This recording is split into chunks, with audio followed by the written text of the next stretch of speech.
So today I have a bit of a different video for you guys, and I think it's important to bring this to you. And I want to quickly say before we get into it, if you guys are wondering why I think I'm able to provide a kind of video like this for you, is I've got a few rank 1s this year already. I've got a few rank 3s as well.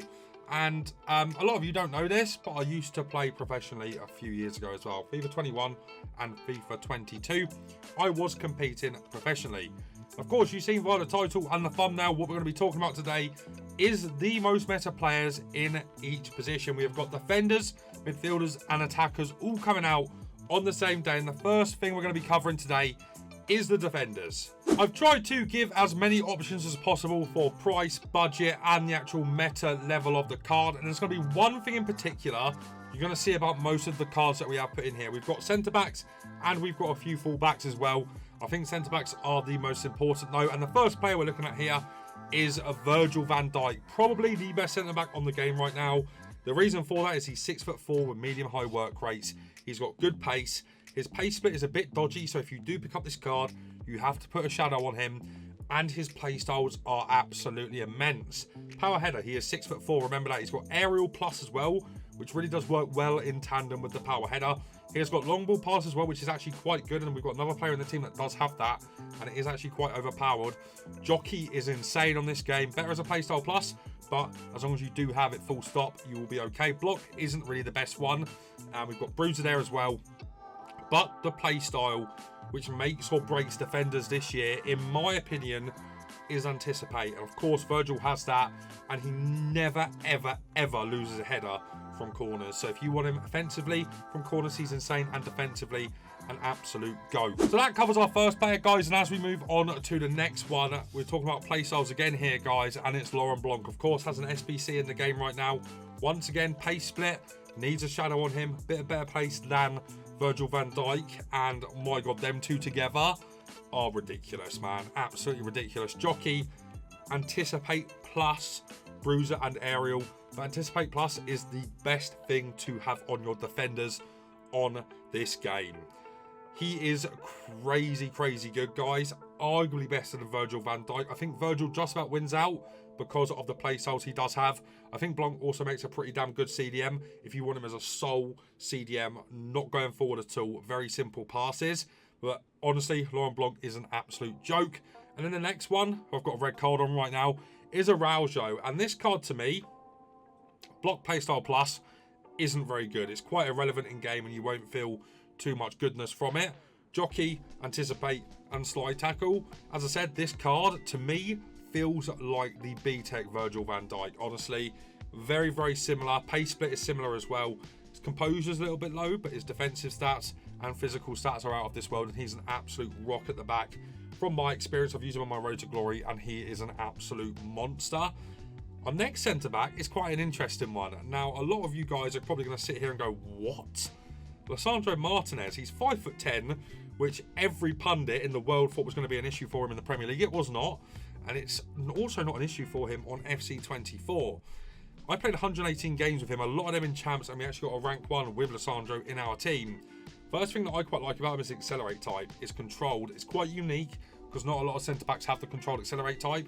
If you use him alongside like a Blanc or a Virgil, you can really feel the difference in ability on the ball, ability to defend in different ways. That's why I like Martinez. His defensive stats are brilliant. He's got okay strength, insane aggression, really good ball playing stats, really, really good passing stats, and actually some decent play styles. Long ball pass is really good as a ball playing centre back. Slide tackle isn't very good, but Bruiser is a very nice one in game, and he's a great, great, great cheap option. FC24 has finally dropped, guys, and if you need fast, reliable coins, make sure to go to MMOEXP.com and use my code Viper at checkout for 5% off your order. As we move on to the next player, guys, it's actually going to be Mappy Leon, and this is an interesting one once again. It's our only woman, I think, that we've got as a centre-back here. She has got the finesse shot playstyle, which is bonkers. Long ball pass again, which is really, really nice. She's almost maxed out all of the defending playstyles as well, other than Bruiser. She's got slide tackle, intercept, block, and jockey, as well as the best one, which is Anticipate Plus. Jockey with Anticipate Plus on Mappy Leon, who's got 70 agility and 86 balance, and is only 5'7", means that she moves across the pitch like crazy. Pop a shadow on her, And the way she moves across the pitch is bonkers. She's going to win every single tackle for you with the Anticipate Plus, and her jockey speed is crazy in game. Another very, very good centre-half on this game, in my opinion. Next one is actually going to be our first special card, and it's going to be Marquinhos. I don't think Marquinhos' base gold card is really that good, but what I do think is his Trailblazer is amazing. Once again, we're talking about the same thing over and over here, but that's how important it is that you guys do understand this. Anticipate Plus again. He's also got jockey. He's got power header and aerial. So even though he's not the tallest in game, only 6 foot, with them 2 play styles, means he's going to jump over everyone as well. 90 jump in there as well. Strength a little bit low, but he makes up for that with his ball playing ability, similar to Lisandro Martinez in that regard, and is an awesome player. Yeah, he's expensive, but he's a great ball playing centre back, a lot better on the ball than Virgil, and has a better playstyle plus than Virgil as well, I have to say. But Marquinhos is a great option for links, and of course nation links as well, being Brazilian. Eder Militao is the next one. Now, I nearly didn't put this guy in.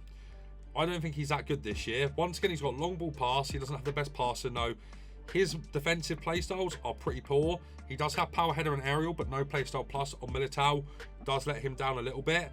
He doesn't really redeem himself anywhere either. I very nearly missed out on putting Eder Militao in. I'd take Araujo any other day of the week, but one of the things that does allow Militao to get in here is that crazy pace and a good pace split. But he is certainly not one of my favourite options. I think he's overpriced, and I don't think he offers as much as some of the other players in the team. Next up is going to be Ledley King. Now, if you got him from your hero pack, guys, leave a like on the video. And once again, we're seeing a pattern form here. He has got Anticipate Plus, he's got Block, and he's got Jockey. Anticipate Plus mixed with Jockey, absolutely brilliant. Can hardly get better than that. And once playstyles or playstyle pluses come in more than just one on a card, anybody gets Jockey and Anticipate Plus, oh my god, it will be crazy. The other thing I really like about Ledley King is his ball playing abilities aren't the worst. His passing is okay, his dribbling is okay, he's got a decent pace split.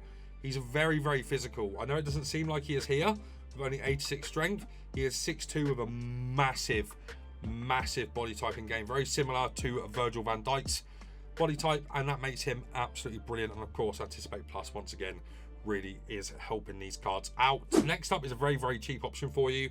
If you're on a new road to glory or you don't have a lot of coins, I promise you, Dante is a great option. He's got a good pace split. It's not one of them ones where he's got like 80 acceleration or, 80 sprint speed and like 60 acceleration. He has got a decent pace split, so with a shadow, becomes pretty decent in that sense. He is 6'2", which is nice. He's got a lot of strength, good aggression, very good defensive stats. And once again, guys, talking about the Anticipate Plus on this card really does complete him. And he's a really good option for a Trailblazer, and is very cheap. Next one, guys, is going to be Antonio Rudiger. This guy's going to come down in price very quickly. I think only 85 rated. Similar to Militao, he doesn't have a lot of good play styles, but I do think he's considerably better than Militao. First of all, because he has a playstyle plus, never loses anything in the air. I cannot believe this man doesn't have bruiser either. He is so strong in game. Very similar to Virgil van Dijk in the strength department, it feels in game. The aggression is lovely to have as well. Stick a shadow on him to get that acceleration up. Maxed out sprint speed as well then. Absolute monster of a centre back. And I think he's like 40-50k, so he's quite cheap. He's a really good option as well. Then, guys, we have another one who is quite interesting because I don't think he's as good as he looks. I do still think he is good. That's Raphael Varane, of course. Medium high work rate, 6'3" with a 4-star weak foot is nice. His stats really aren't that good. His passing's okay. His ball playing abilities are woeful. He's got an interesting pace split as well with 75-83. You're going to need to stick a shadow on him, even though he needs a boost to his physical. He's got poor aggression, and his strength is a little bit low for the kind of player he is. You know, he's 6'3" with poor agility and balance. You'd expect him to have 90+ strength here.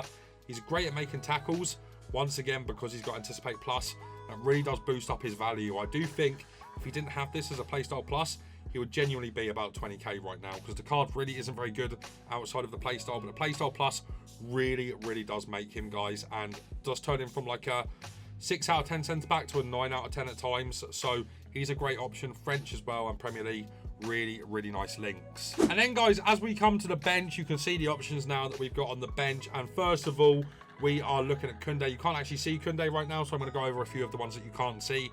And Koundé's great just for the Jockey Plus. That is insane in game. You don't get that on any other centre-back on the game. And the great thing about this, and the funny thing actually, is this card is actually better than his Trailblazer because he does have this as a playstyle plus, as opposed to the Slide Tackle Plus, which he does have on his Trailblazer, makes him better on this version. He's got good reactions and composure. He's got good ball playing abilities. He's got great defending. You need to put an anchor on him to boost up the physicals, but the Jockey Plus is insane and really does make him feel like an insane ball playing centre back. Can also play right back as well, and he's not too bad there either. Next one on the bench, guys, is Fikayo Tomori, who I do think is a bit overrated. He's okay. He's got good reactions and composure again. Ball playing abilities are absolutely non-existent on this card. He has got good agility and balance, but his passing is just absolutely woeful. Pace split is really nice. 80 acceleration and 90 sprint speed. Stick a shadow on him. That's all you need to do. Great defensive stats. Okay physicals. Strength and aggression a little bit low. Could consider an anchor for them physicals. He only has one play style though, which is block. If he ever gets Anticipate Plus, wow, what a centre back he will be. Next one is going to be David Alaba. Arguably the best ball playing centre back on FC24. Good pace, a really good pace split, really good passing, decent shooting, really good dribbling stats. It says 80 here, but for a centre back, that is genuinely like 90. 88 reactions and 85 composure with good ball control, dribbling, agility and balance. Defensively very solid as well. Physically needs a bit of help, so an anchor once again for this card will suffice. He's got dead ball, which nobody cares about, but once again, guys, another card here with Anticipate, which does make him very nice. And then our last centre back, guys, is Danilo. Once again, he has got Anticipate. He's cheap as well. It's a Trailblazers version. Another really good player on the ball, very similar to David Alaba in that regard. He is a great option. And the rest of the cards here you can see that are on the bench. We've got Di Lorenzo, we've got Dodo, who is absolutely brilliant. Kyle Walker, who's arguably the best right back on the game. We've got John Araujo, who is unbelievable. I really like him because he's mostly lengthy. He really does go up and down that side very nicely. And we've got Theo Hernandez for obvious reasons. Robertson, who is great. This card is so much better than the gold card because of the pace increase and the fact he's got the rapid playstyle plus. Alphonso Davies, who I think is good. I don't think it's great this year. I don't think the quick step is that valuable on a fullback. So he is not the best option in my opinion. I think he's okay, but certainly not the best. And then of course, Ferland Mendy, who is on here every single year. And yeah, that makes up the defenders, guys. I think we've got some great options in here. I've tried to get a bit of everything. You know, I didn't want to just go full on expensive. That's why you're probably not seeing a few of the icons you're expecting. I tried to get a kind of good mix of cheap, mid, and also expensive players. And if I was to rank the top three, I'd probably go Virgil, Laurent Blanc, and probably Koundé, guys, if I'm being honest. Probably them three. And then for the fullbacks, I think Kyle Walker's probably the best right back on the game. I probably do think Robertson or John Araujo are the best left back on the game in my personal experience. But guys, if you have enjoyed this video, leave a like on it, subscribe to the channel, turn the bell to miss a video. But guys, that's going to be it for me for now, so take care.